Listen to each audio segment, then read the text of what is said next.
ఇప్పుడు వచ్చిన ప్రాబ్లం అంతా ఏంటి అంటే ఒకటి వాస్తవం, ఆ యాంకర్ పోర్టు ద్వారా కొన్ని లక్షల మెట్రిక్ టన్నులు మన దేశం నుంచి ఇతర దేశాలకి జెన్యూన్గా బియ్యాన్ని సరఫరా చేస్తారు. ఆ జెన్యూన్గా బియ్యాన్ని సరఫరా చేసేటటువంటి వ్యాపారస్తులు ఇవాళ ఇబ్బంది పడిపోతున్నారు. పద్దాలను అయ్యా నువ్వు జెన్యూన్గా పంపించినా సరే దీనిలో పీడిఎఫ్ బియ్యం ఉందని పీడిఎఫ్ బియ్యం ఉందని రాస్తాం, కమిషన్ ఇవ్వకపోతే అనే పద్ధతుల్లో కమిషన్లు వసూలు చేస్తున్నారు.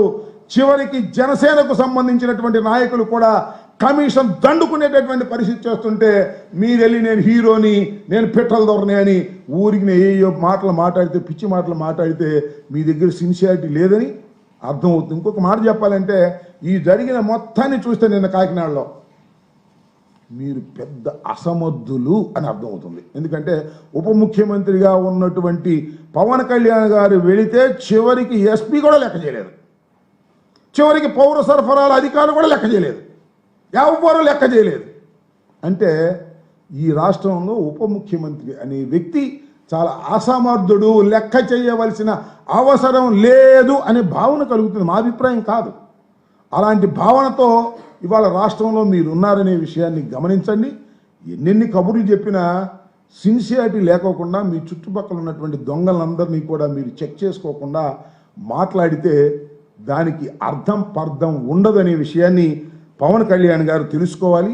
ఇవాళ పీడిఎస్ రైస్ మాఫియాకి నాయకత్వం వహిస్తున్నది తెలుగుదేశం సభ్యులు, కూటమి సభ్యులు కమిషన్ తీసుకొని చేస్తున్నారు. ఇది ఒక ఆదాయపు సోర్సుగా ప్రతి శాసనసభ్యుడు భావిస్తున్నాడు. పెద్ద ఎత్తున దీన్ని అక్రమాన్ని ఆపవలసినటువంటి బాధ్యత ఈ కూటమి ప్రభుత్వానికి ఉంది. కానీ కూటమి ప్రభుత్వం అలా చేసే పనులు లేదు.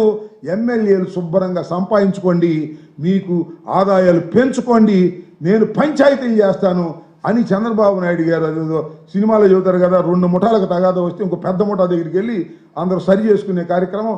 ఆ విధంగా చంద్రబాబు నాయుడు గారు అందరినీ పిలిచి పంచాయతీలు చేసి, అబ్బాయి ఈ బూడిదలో కొంత నువ్వు తీసుకో, ఆ బూడిదలో కొంత నువ్వు తీసుకో, ఈ 5 షాపులు నువ్వు తీసుకో, ఈ 2 షాపులు నువ్వు తీసుకో, లేదా పీడిఎస్ బియ్యంలో వాడ అంత తీసుకోండి, వీడు ఇంత తీసుకోండి అనేటువంటి పంచాయతీలు చేసే స్థాయికి నారా చంద్రబాబు నాయుడు గారు కూటమి ముఖ్యమంత్రి దిగజారిపోతే పాపం పవన్ కళ్యాణ్ గారేమో కాకినాడ పోర్టుకు వెళ్ళి రంకెలేసి నేను అసమర్థుడిని, నా వల్ల ఏం కాదు అని ఒక అపోజిషన్లో ఉన్నటువంటి వ్యక్తిలాగా మాట్లాడుతూ చూస్తుంటే చాలా చిత్రంగాను, నవ్వుగాను, హాస్యాస్పదంగాను ఉంది.